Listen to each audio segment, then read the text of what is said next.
leader, and I assure you he is well, and I thank God. He believes in God, and his spirit is high. He carries his weapons, and he kills with his sons on the front lines with the fighters.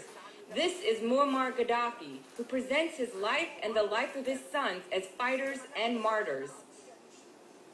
Let's get straight to Phil Black. He is in Tripoli covering the story for us. What do you make of this message from Gaddafi's daughter and the push into Sirte there, Phil?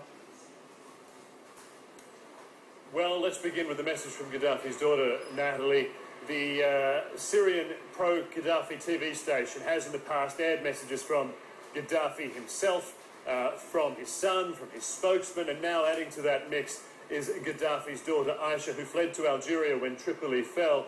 In this message, she follows the tradition of her family, if we're led to believe that it is all in fact them, in painting a fairly upbeat picture of the circumstances in which the Gaddafi family now find themselves. She insists that Muammar Gaddafi and her brothers are in fact still on the front lines of this conflict, fighting the revolutionary forces and making some progress.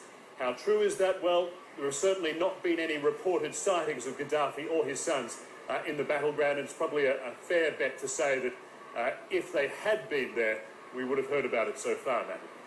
Right, and certainly the NATO assistance has helped these forces as they've tried to move into the city center. It was a week ago you were telling us that they were still having a difficult time being able to take the city instead of just shoot from the outskirts of the town.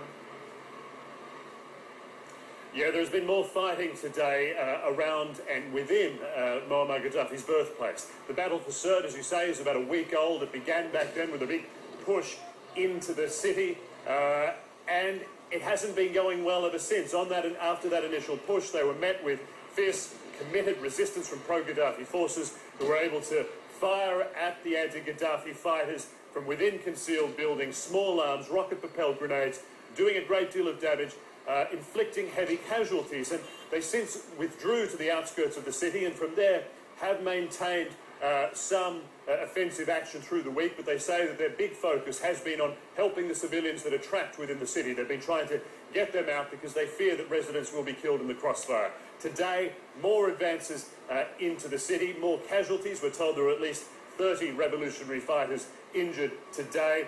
Will they hold this ground? Most likely not, because that's not the strategy they've been following.